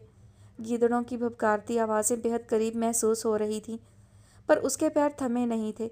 वो बेखुद सी आगे बढ़ती जा रही थी। उसके हर एहसास में इस वक्त बेहिसी गालिब थी। सोचने समझने की तमाम सलाहियतें उसके बेकल पैरों से लिपटी घिसटती जा रही थी, जैसे उसके पाँव पड़ के उसे इंतहाई कदम उठाने से रोक लेना चाहती हों। सर्द हवाएं उसके लिबास को चीरती हुई सरसरा रही थीं, लेकिन वो वूल के स्याह लिबास में हल्की सी स्याह शाल ओढ़े ठंड से यूं बेनियाज थी, जैसे कब्र में पड़ने वाला मुर्दा। 2 कदरे बड़े साइज़ की चिमगादड़ें उसके सर के बिल्कुल ऊपर से एक दूसरे से टकराती हुई गुजरी थी, यूं कि उनके परों की फड़फड़ाहट को उसकी यक पेशानी ने महसूस किया था। मलका ने तेज़ रवि से रथ का ताक़ुब करना चाहा था। नतीजे में अपने ही लिबास की घेरदार झालर में पाँव अटक गया। वो मुंह के बल लहराती हुई किसी गदास बादल की तह में उतर गई। बड़ी दिक्कतों से उभर कर खुद को बाहर घसीटा। पूरे कद से खड़ी हुई तो देखा सितारों का झुरमुट काफ़ी फासले पर जा चुका था। वो घबराकर उसके पीछे लपकी वगरना गुमराह हो जाती। भला अब रथ के पीछे भी ना जाती तो कहाँ जाती? अपना मस्कन तो वो छोड़ आई थी। वो बीच राह में ठहर जाती तो पराए बादल उसे हरगिज़ पनाह न देते। उस रथ में उसकी माँ सवार थी। वो उसे अपने पीछे चले आने का कह गई थी, तब वही उसकी जाए पनाह थी। मलका ने अपने कदमों की रफ्तार को तेज़ तर किया और सितारों के पीछे हो ली, इससे पहले कि वो खो जाते। जूं जूं रथ करीब आता गया, उसके चेहरे के तासुरात पुरसकून होते चले गए। वो बेहद खूबसूरत थी, लेकिन इस वक्त उसका चेहरा वीरान और बेरौनक था। वो अपने महवर से निकल आई थी। ये जगह उसके लिए अनजान थी, मगर आगे रथ में उसकी माँ थी। उसी के भरोसे वो बादलों को भूल सितारों में खोने चली थी। ऊंचे नीचे रास्ते से होती वो कदम ब कदम उस खाई की जानिब बढ़ रही थी, जिसके ऐन सिरे पे वो ज़िंदगी के मफहूम से आशना हुई थी, और अब वहीं पर मौत हाथ बांधे उसे अपने इसरार से आशना करवाने के लिए खड़ी थी। वो पहुंच चुकी थी, बेदम बेरूह सी कैफियत में। वो हरगिज़ भी हवासों में नहीं लगती थी, यूं जैसे एक ट्रांस की कैफियत तारी थी उस पर, जिसके ज़ेर असर वो यहाँ तक चली आई थी। खाई के किनारे खड़ी वो किसी अधजली चिता की तरह दिखाई दे रही थी, जिसका अंतिम संस्कार करने के बाद उसकी राख उड़ाई जाने वाली थी। उसके हाथ एक रोशन टिमटिमाता सितारा आ गया था। सरखुशी के आलम में उसने दोनों हथेलियों की ऊख में थाम कर सीने में भींच लिया, मगर अगले ही लम्हे वो पथरा कर रह गई। सितारा राख बन चुका था, सुरमई राख। उसने सहम कर उसे हथेली से झाड़ा और झट से चंद कदम दूर बादल में अटके एक और सितारे को छुआ। हाथ में लेने से पहले ही वो भी यूं तहरील हो गया जैसे भाप का बना हो। वो दुख की शिद्दत से बिलक उठी। इसी असना में उसे रथ दिखाई दिया, मगर अब वो बिल्कुल खाली था। وہ پری پیکر اس میں نہیں تھی۔ وہ متلاشی نظروں سے ادھر ادھر دیکھتی اس کے قریب چلی آئی۔ وہ عورت ایک مخصوص فاصلے سے اسے آواز دے کر اپنے پاس بلا رہی تھی۔ یکایک اس کے بے جان ہوتے وجود میں جان سی پڑ گئی۔ وہ اس عورت کی جانب یوں لپکی جیسے ذرا سی دیر کرنے پر وہ پھر سے کہیں کھو جائے گی۔ اسی عورت کے قریب پہنچ کر اس نے دیکھا کہ وہاں رنگین بادلوں سے بنا ایک نرم و گداز تخت ہوا کے دوش پر معلق تھا۔ ایک ممتا بھری مسکان چہرے پر سجائے اس عورت نے اپنے بازو وا کیے۔ وہ جھرجھر بہتی آنکھوں کے ساتھ اپنی پیاسی روح کو سیراب کرنے کے لیے دونوں بازو پھیلائے اس عورت کے سینے میں سمانے کے لیے دیوانہ وار بھاگی، پر اس سے پہلے کہ وہ اپنی ماں کا لمس پاتی، یکایک کسی ہیولے کی مانند وہ فضا میں اونچا اٹھنے لگی۔ بادلوں کی وہ معصوم ملکہ حیرت سے گنگ یہ منظر دیکھتی چلی گئی۔ ہیولا فضا میں تیرتا اس کے عقب میں لہرایا۔ ملکہ اپنی باہیں معلق کیے ایڑی کے بل گھومی۔ اس کی کٹی پھٹی کھال والی ایڑیوں نے بادلوں کو چیر دیا اور پھر ایک جھٹکے سے وہ یوں نیچے گہرائی میں اترتی چلی گئی جیسے گلے میں پھندا ڈالے پھانسی کے منتظر کے پیروں تلے سے تختہ کھینچ لیا گیا ہو۔ ہیولا تیزی سے دائیں بائیں چکرانے لگا۔ گرتے سمے بادلوں کی معصوم ملکہ کی حسرت زدہ آنکھوں کا پانی کسی بادل پر چھلک گیا تھا۔ گھن گرج کے ساتھ تمام بادلوں نے بین ڈالنا شروع کیا۔ مغموم سا وہ ہیولا بھی دھیرے سے کسی بادل میں مدغم ہو گیا، ہمیشہ کے لیے۔ نیم و سفید ہونٹ، زرد چہرہ، بنجر آنکھیں اور سیاہ لباس، وہ سچ میں زندہ چنوائی گئی لاش کا پنجر تھی۔ مان اس کی نگاہوں میں کوئی احساس جاگا تھا۔ اس نے دھیرے سے اپنے سن ہوتے دماغ کو ہوش کی تنابیں تھامتے محسوس کیا۔ اس مقام کو وہ بھلا کیسے بھول سکتی تھی؟ اس کی انکہی داستاں کی نشانی۔ اس کی آنکھ کا کونا ذرا سا نم ہوا۔ اس نے بڑی طاقت صرف کرتے ہوئے دونوں بازو دائیں بائیں فضا میں معلق کیے۔ بھینی بھینی سی پراسرار خوشبو اس کے نتنوں میں گھسنے لگی۔ اب وہ ایسی کیفیت میں تھی کہ جی چاہ رہا تھا فوراً پلٹ لے یا کبھی نہ پلٹے۔ اس کی تقدیر نے کبھی نہ پلٹنے کا فیصلہ کر لیا۔ کھائی کے کنارے اگے فلک پوش درخت پہ بیٹھا الو یکدم اپنی جگہ سے اڑا اور تیزی سے جھپٹنے والے انداز میں اس کی طرف آیا تھا۔ اس نے سراسیمگی سے آنکھیں پوری کھول کر چہرہ اونچا کر کے آواز کا تعین کرنے کی کوشش کی۔ ذرا سا رخ موڑ کر خود کو کھائی کی مخالف سمت کیا۔ بازو ابھی بھی معلق تھے۔ الو تیزی سے اس کی جانب آ رہا تھا۔ اس سے پہلے کہ اس کے پنجے اس کے چہرے کو نوچتے ہوئے گزر جاتے، وہ ایک دم پیچھے ہوئی اور دونوں بازو یوں ہی اٹھائے وہ کسی بے جان پتلے کی طرح الٹ گئی۔ الو ایک جھٹکے سے واپس آسمان کی طرف رخ کر گیا۔ کھائی نے تفاخر سے اپنے پیٹ کے بھرے جانے پر ایک دلدوز گونج کی صورت نعرہ مارا تھا۔ وہ کھائی ایک زندہ وجود نکل گئی۔ عزیر رحمانی اپنی کہانی سمیت اندھی کھائی کی نظر ہو گئی۔ صبح ساری وادی میں یہ خبر پھیل گئی کہ عزیر رحمانی نے خودکشی کر لی۔ کھائی کے کنارے اگے اس فلک پوش درخت کی شاخ پہ بیٹھے الو نے یہ انسانی خبر سنی تھی اور گول گول آنکھیں گھماتے دن کے اندھے نے نیچے کھائی کے اندھیرے میں عزیر رحمانی کی لاش کو ڈھونڈنے کی ناکام کوشش کی۔ پر شب کی تاریکی میں ظلم ڈھانے والے دن کے اجالے میں یوں آنکھیں پھوڑ لیتے ہیں جیسے کسی بربریت سے ان کا کبھی واسطہ نہ رہا ہو۔ وہ رات بڑی شفاف تھی، جس کی سحر کے منہ کو بھی خون لگا تھا جیسے۔ رحمانی ولا کے کواڑ چوپٹ کھلے تھے۔ اجالا ہو جانے کے باوجود گھر کی تمام لائٹس روشن تھیں۔ سارے ماحول پر سراسیمگی کا غبار چھایا تھا۔ حال کمرے کی فرشی نشستوں پر قریبی گھروں سے آئے کچھ لوگ بیٹھے چیم گوئیوں میں مصروف تھے۔ کانتا نے ایک ذرا جھانک کر جائزہ لیا اور پردے برابر کر دیے۔ اس کی آنکھیں رو رو کر اس قدر سوج چکی تھیں کہ کھول کر رکھنا محال ہوا جا رہا تھا۔ وہ سست روی سے چلتی بھابھی جان کے کمرے میں چلی آئی، جہاں انہیں ہوش و خرد سے بےگانہ ہوئے 5 گھنٹے سے زائد کا وقت بیت چکا تھا۔ ان کی پائنتی سے جڑی بیٹھی حبیبہ ابھی بھی سسکیاں بھر رہی تھی۔ کانتا بھی اس کے قریب آ کر بیٹھ گئی۔ حبیبہ نے ایک نظر اٹھا کر اسے دیکھا اور اپنی انگلیاں مروڑنے لگی۔ کانتا نے ایک طویل سانس پھیپھڑوں میں بھرا اور التجائیہ لہجے میں حبیبہ سے مخاطب ہوئی۔ دیکھو حبیبہ، اب تم بھی بہت سا رو چکی اور میں بھی۔ بھابھی جان رونے کے قابل نہیں رہی۔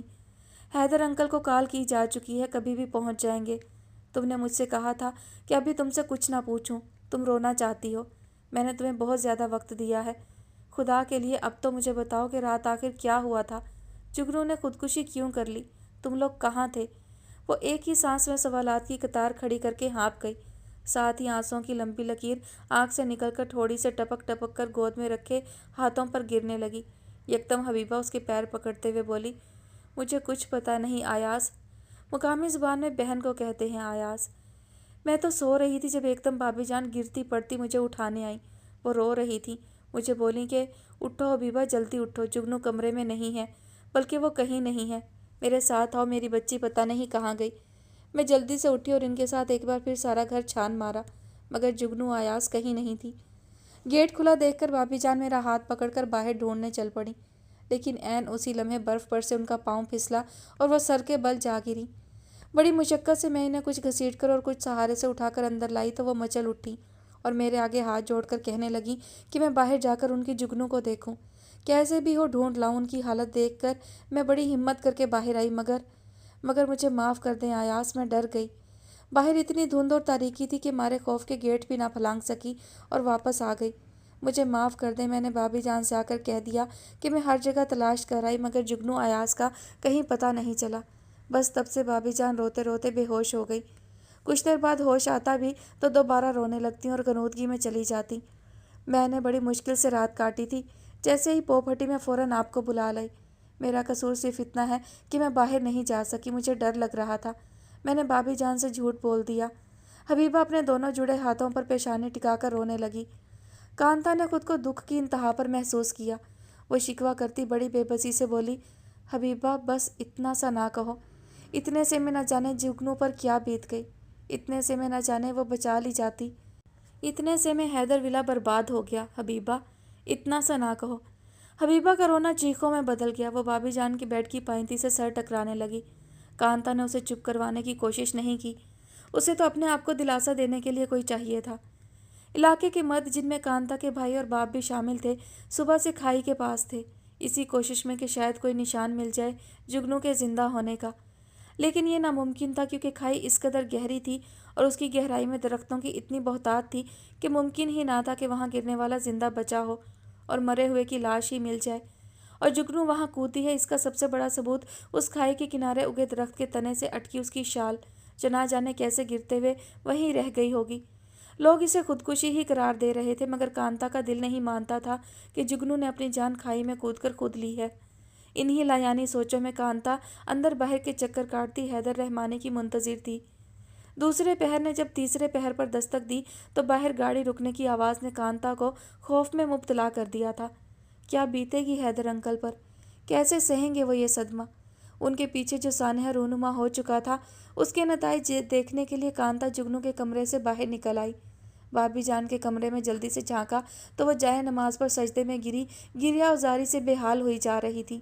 حبیبہ خود بھی روتے ہوئے ان کی پیٹھ سہلا رہی تھی۔ کانتا فی الوقت ان کو روتا چھوڑ کر فوراً باہر بھاگی۔ اس کے بابا اور ایک دو مقامی افراد حیدر رحمانی کو گھیرے کھڑے تھے۔ ان کے نرگے میں حیدر رحمانی اڑی رنگت اور پھٹی آنکھوں کے ساتھ یوں کھڑے تھے جیسے کوئی ننھا بچہ بردہ فروشوں کے ہتھے چڑھ گیا ہو۔ کانتا نے تعصب سے آنکھیں بھینچ لیں۔ یقیناً حیدر رحمانی کو بتا دیا گیا تھا۔ ان کے چہرے کے عضلات کا تناؤ ان کی حالت ظاہر کر رہا تھا۔ کانتا نے واپس پلٹنا چاہا، مگر عین اسی وقت حیدر رحمانی نے اسے دیکھ لیا۔ وہ لپک کر اس کے پاس آئے۔ کانتا بچے، یہ کیا بول رہے ہیں بیٹا، کیسا مذاق ہے یہ؟ کدھر ہے میری جگنو؟ بھلا ایسے بھی مر سکتی ہے وہ؟ مجھے بتاؤ بچے، کدھر ہے وہ؟ میں سفر سے آیا ہوں، ان لوگوں کو کچھ تو میرا احساس ہونا چاہیے تھا۔ کسی کی اولاد کو لے کر ایسا مذاق کرتا ہے کوئی، حد ہے ویسے۔ تم بتاؤ بچے، کدھر ہے جگنو؟ اور باقی سب کہاں ہیں؟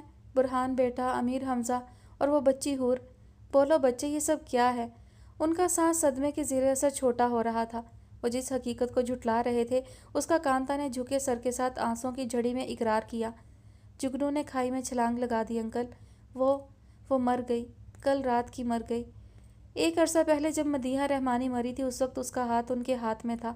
اس ہاتھ کی بے بس پکڑ آج بھی ان کا دل جکڑتی تھی، لیکن اس سمے انہیں اپنا دل کٹ کٹ کر ٹکڑوں میں بٹتا محسوس ہو رہا تھا۔ تیزی سے واپس گیٹ عبور کرتے ان کا رخ اس کھائی کی جانب تھا جہاں ابھی بھی کافی افراد جمع تھے۔ حیدر رحمانی کو آتا دیکھ کر سب چھٹ گئے۔ کھائی کے کنارے پیروں کے بل بیٹھ کر انہوں نے کھائی کی وسیع گہرائی میں نظر دوڑائی۔ ایک بار، دو بار، بار بار ان کے بے تاثر چہرے پر آنکھوں سے آنسو یوں ٹوٹ ٹوٹ کر گر رہے تھے جیسے غم نے ایڑیاں رگڑ رگڑ کر چشمہ جاری کر دیا ہو۔ اوزے! ایک طویل پکار ان کے حلق سے نکلی اور گونج کی صورت واپس پلٹ آئی۔ بس پھر وہ نہیں رکے، مسلسل جگنو کو پکارے جاتے تھے۔ اوزے بیٹا، آواز دو مجھے، میں تمہارا بابا، مجھے آواز دو میری بچی، کہاں ہو تم؟ میں تمہیں نکال لوں وہاں سے، مجھے آواز دو میری جان۔ دیکھو میری بات سنو، میرے دل میں درد ہو رہا ہے، میری سانسیں بھاری ہو رہی ہیں۔ اس سے پہلے کہ میں ہوش کھو دوں مجھے پکار لو اوزے، تم وہیں کہیں ہو، وہیں کہیں، یہ بات مجھے مرنے بھی نہیں دے گی میری بچی، مجھے آواز دو اوزے، میں مر جاؤں گا اوزے، میں تمہارے لیے ہی تو جیا ہوں اب تلک، لیکن میں تمہارے بنا نہیں جی پاؤں گا میری جان، پکارو اپنے بابا کو اوزے۔ ان کا حلق بیٹھ گیا، چیخ کر، چلا کر، بلک کر، ہر طرح سے انہوں نے اپنی لگتے جگر کو پکارا، پر وہاں صرف طویل گہرائی تھی اور کچھ نہیں۔ وہ درخت کے تنے سے سر ٹکرانے لگے، پتھروں پر مار کر پیشانی پھوڑ لی، ارد گرد کھڑے نفوس انہیں قابو کرنے میں ناکام ہوئے جا رہے تھے۔ ان کا درد سبھی کو محسوس ہو رہا تھا۔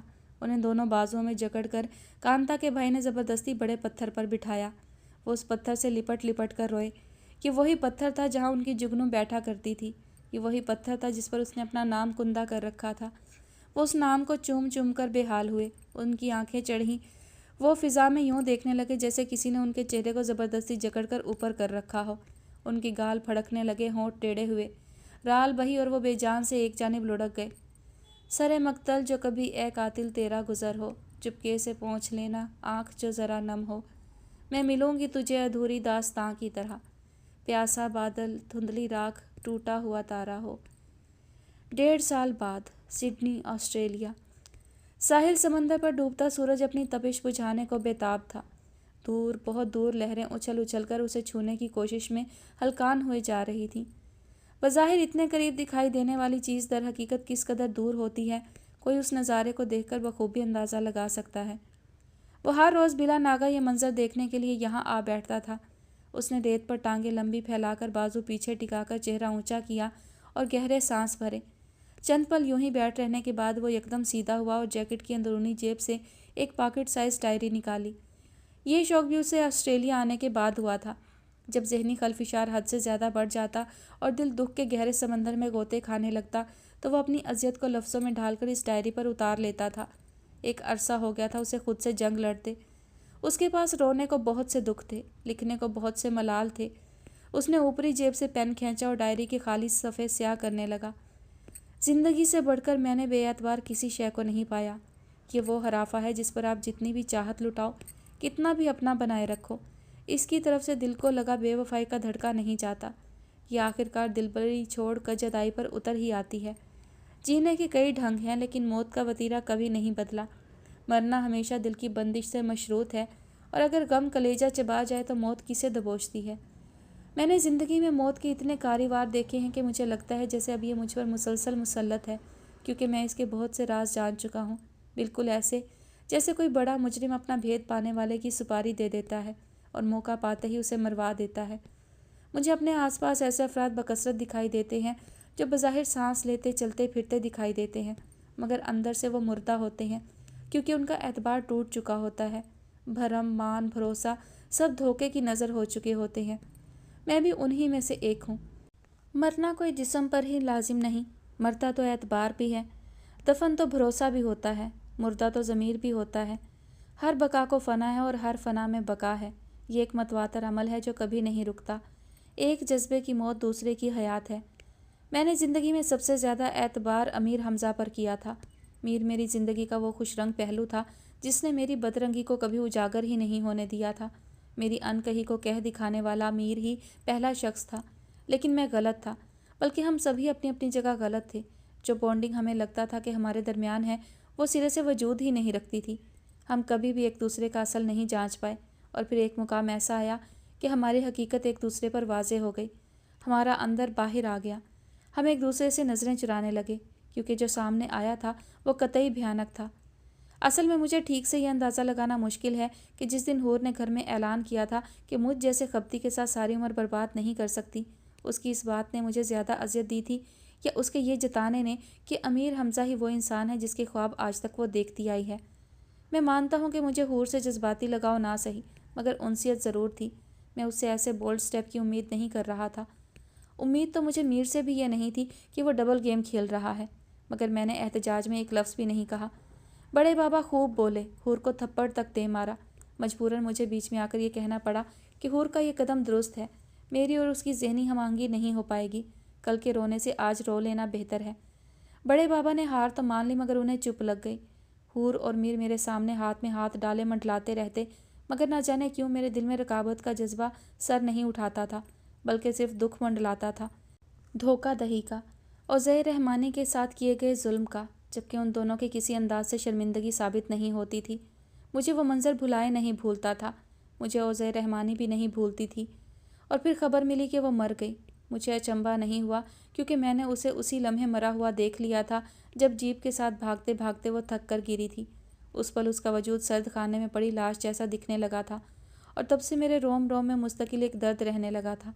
बड़े बाबा को हैदर अंकल के फालिज की खबर मिली तो पहली फुर्सत में जाकर उन्हें और भाभी जान को यहाँ ले आए। हबीबा भी उनके हमरा आई थी, क्योंकि वो यतीम लड़की बचपन से उनके साथ थी। हैदर अंकल को इस हाल में देखना मेरे लिए बहुत कड़ा मरहला था। इस कदर लायक प्रोफेसर और कल के बच्चे उसकी नाक के नीचे उसी के घर में नकब लगाकर बैठे रहे। अपनी सबसे कीमती मता, अपनी बेटी गंवाकर अब हैदर अंकल के पास लुटाने को रह ही क्या गया था। एक जान थी जो हमारे यहाँ आने के ठीक 1.5 माह बाद निकल गई। भाभी जान को पहले ही ओज़े का सदमा चाट चुका था। रही सही कसर हैदर अंकल की मौत ने पूरी कर दी। बेटों से बढ़कर मोहब्बत और ख्याल रखा था उन्होंने भाभी जान का। उनकी मौत आखिरी कील साबित हुई और उनके पीछे पीछे भाभी जान भी चल दी। तकदीर ने उनकी बिसात के सब मोहरे समेट दिए थे। हंसता मुस्कुराता छोटा सा घराना एडवेंचर की नज़र हो गया। बड़े बाबा को हूर की दिन ब दिन बढ़ती हुई खुदसिरी ने तोड़ कर रख दिया था, और कुछ वो जान चुके थे कि अमीर हमज़ा और हूर हैदर अंकल के घराने की बर्बादी का सबब हैं। वो दुख और सदमे से घुल रहे थे। मेरे मशवरे पर उन्होंने हूर की अमीर हमज़ा के साथ धूमधाम से शादी तो कर दी, लेकिन घर के दरवाजे हूर पर बंद हो गए। बड़े बाबा की गिरती हुई सेहत के पेश नज़र मैंने कुछ अरसे के लिए फैज़ान भाई के पास ऑस्ट्रेलिया जाने का फ़ैसला किया। कारोबारी फ़िक्रें सारी सबसे पुराने वर्कर GM चिश्ती साहब के सुपुर्द की और बड़े बाबा को लेकर यहाँ आ गया। पिछले 1.5 साल से मैं और बड़े बाबा यहीं हैं। वापस जाने को दिल ही नहीं करता। 6 माह हुए फैज़ान भाई ने अपनी कोलीग से शादी कर ली है। अच्छी मुखलिस सी लड़की है। बड़े बाबा से खूब बातें करती है, दिल लगाए रखती है उनका, क्योंकि हूर से कता ताल्लुकी करके जैसे वो खुद को सज़ा दे रहे हैं। हालांकि मैं जानता हूँ कि वो उन्हें बेहद याद आती है। चंद माह पहले हूर ने कॉल करने के बाद बड़े बाबा से बात करने की कोशिश की थी। वो बुरी तरह रो रही थी, बिलख रही थी, लेकिन बड़े बाबा ने अपना दिल कुचल कर उसकी कॉल बंद कर दी थी। उनके चेहरे की शिकस्तगी मुझसे छुपी नहीं रही थी। वो बार बार अपनी आंखें पोंछते थे और बड़बड़ाते थे, मेरी हूर खुश नहीं। मैं जानता था वो कभी खुश नहीं रह सकती। उसके हिस्से की बद्दुआएं तो आज भी किसी खाई में चकराती फिरती हैं। फिर भला वो किस तरह आसूदा रह सकती थी। मैंने बड़े बाबा की परेशानी भांप कर बाला ही बाला हूर और अमीर हमज़ा के खान की मामलात का पता करवाया तो मालूम हुआ कि उन दोनों की शादी बहुत ख़तरनाक मोड़ पर खड़ी आखिरी सांसें खींच रही है। अमीर हमज़ा उसे मारता था और कमरे में लॉक करके ऑफिस जाता था। अंकल हुमायूं और उसकी मम्मी इस मामले में खामोश तमाशाई का रोल प्ले कर रहे थे। वो भी इस शादी से खुश नहीं थे। शायद वो अंदर ही अंदर चाहते हों कि ये बंधन जल्द अज जल्द टूट जाए। ज़राए से मुझे ये खबर भी मिली कि अमीर हमज़ा के बेईमाना तशद्दुद की वजह से हूर का मिसकैरेज हो चुका है और वह खुद जहनी मरीज़ बनता जा रहा है। उसे जैसे अपनी ज़ात पर भी बेएतबारी थी। ये जानकर मुझे हकीकतन बेहद दुख और तकलीफ़ महसूस हुई थी, लेकिन मैं बेबस था। सिर्फ बड़े बाबे का दिल उसकी तरफ से नरम करने की कोशिश कर सकता था, ताकि कल को अगर हूर की ये नुमाइशी शादी टूट भी जाती है तो उसे वापस आने के लिए अपने बाप के घर के दरवाजे खुले मिलें। कुछ फैसले जौंक बनकर हमारी ज़िंदगी से खुशियाँ चूस लेते हैं। ये जौंकें झटकने पर भी जुदा नहीं होती ता वक्त के आपकी सांस बदन से जुदा हो जाए। हूर को अब सारी उम्र अपने फैसले का खिराज देना था। वक्त उसे कभी भी आईना दिखाना नहीं भूलेगा, जिसमें वो तमाम उम्र अपना खुदगर्ज चेहरा देखकर निगाह चुराया करेगी। हम सबकी ज़िंदगी में बीते वक्त की यादें बड़ी गहरी छाप छोड़ गई हैं, और अपना वजूद तो मुझे सरतापा ओज़े की यादों का मुरक्का लगता है। मैं जिस लम्हे ओज़े रहमानी का असीर हुआ, आज भी उसी में जीता हूँ। मेरे अंदर वो अचानक से सरायत कर गई थी, यूँ कि मुझे फिर कभी दोसराहट की तलब ना रही। मैंने अमीर हमज़ा पर रश्क किया है, जिसके लिए मैंने ओज़े को बिलखते देखा था। जिस घड़ी वो जीप का दरवाज़ा छोड़कर पगडंडी पर गिरी थी, उस पल ने मुझे आज भी बांध रखा है। साइड व्यू मिरर से नज़र आता उसका आखिरी मजरूब अक्स हमेशा के लिए मेरी बसारतों में महफूज हो चुका था। हाँ, वाकई सच्ची मुझे ओज़े रहमानी से इश्क हो गया। लोग कहते हैं उसने खुदकुशी की, जबकि मैं जानता हूँ वो ऐसा कर ही नहीं सकती, क्योंकि मैं उसकी बेखुदी का गवाह हूँ। मैंने जब उसे खाई में गिरने से बचाया था, वो होशो खिरत से बेगाना थी। मुझे यकीन है कि जिस घड़ी वो खाई में गिरी होगी वो अपने हवासों में नहीं होगी, लेकिन बदकिस्मती से इस बार मैं उसके करीब नहीं था। वो हरास मैंने उसकी आंखों में देख रखा है, जो उस पल उभरा था जब उसे ये एहसास हुआ कि वो खाई में गिरने लगी है। तो जिस पल वो गिरी होगी तब उसके चेहरे पर कैसी बेबसी रकम होगी। शायद उसने मुझे याद किया हो, अपना हाथ बढ़ाया हो मदद के लिए, किसी नोकीले पत्थर को थामा हो, मगर वो हाथ से छूट गया हो। یہ سوچ جگر کو چھلنی کر دینے کو کافی ہے۔ وقت کی تنابیں ہاتھوں سے چھوٹ جائیں تو پچھتاوے کا گھوڑا سرپٹ بھاگتا ہے، اور اوزے رحمانی میری جان کو بہت سے پچھتاوے لگا گئی تھی۔ سورج کا آخری سرا سمندر میں گم ہونے کو تھا۔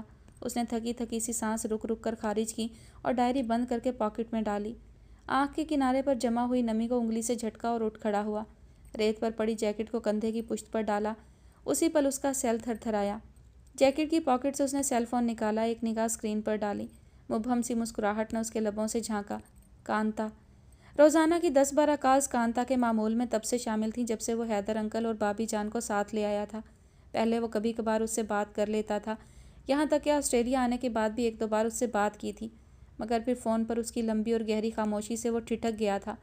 وہ نہیں بولتی تھی مگر اس کی چپ کو زبان ملنے لگی تھی۔ عجیب لڑکی تھی۔ ایک لفظ کبھی نہیں کہا تھا برہان سے، پھر بھی وہ بے خبر نہ تھا۔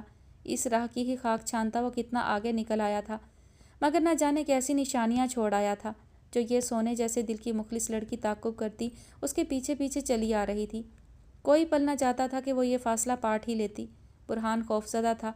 وہ تو ٹنڈ منڈ درخت تھا، اس کے پاس چھایا نہیں تھی، پھر بھلا کانتا کس آس میں اس کے نیچے بیٹھ کر سستانا چاہتی تھی۔ وہ واپس پلٹ کر دیکھتا تھا تو صرف اوزے دکھائی دیتی تھی، تو کانتا کو کیسے اس کی بصارت قبول کرتی؟ اس نے بے بسے سے نم آنکھوں کو مسلا، ایک گہری نظر آتی جاتی موجوں پر ڈالی، اور یہ ایک نگاہ اس پر آگہی کا ایک زنگ آلود در وا کر گئی، اس پر زندگی کی اصل کو کھول گئی۔ یوں جیسے ایک فلیش بیک لاشعور میں اٹکے بہت سے مناظر کو کھینچ کر یادداشت کے پہلے پنے پر چسپاں کر دیتا ہے، ایسے ہی برہان کی روح میں گڑی میخ لہروں کے تلاطم نے اکھاڑ ڈالی تھی۔ مختصر سی زیست کا گہرا فلسفہ اس کے لیے نئی راہ متعین کیے بیٹھا تھا۔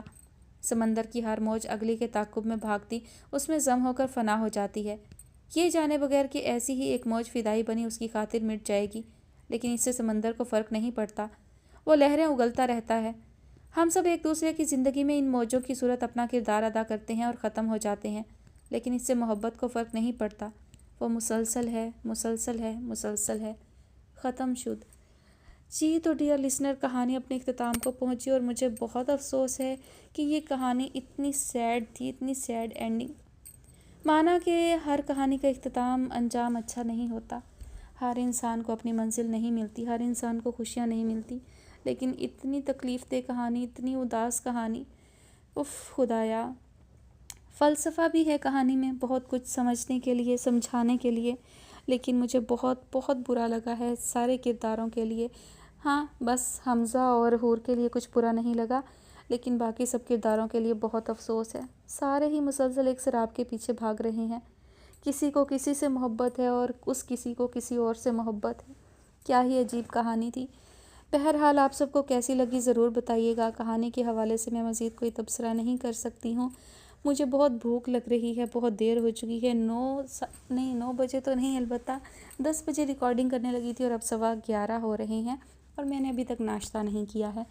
چلیے خیر، آپ سب کامنٹ سیکشن میں ضرور بتائیے گا کہانی کیسی لگی، اور میں انشاءاللہ اب جو ہے پرانے ناولز کو ایڈٹ کروں گی اور انہیں اپلوڈ کروں گی، تو آپ لوگ انہیں بھی اسی طرح دیکھیے اور سنیے گا۔ آپ کی یادداشت جو ہے وہ دوبارہ سے ریوائز ہو جائے گی، بہت سارے اچھے اچھے ناولز جو ہیں وہ آپ دوبارہ سے سنیں گے انشاءاللہ۔ اپنا بہت سارا خیال رکھیے گا، مجھے اپنی دعا میں یاد رکھیے گا۔ اللہ حافظ۔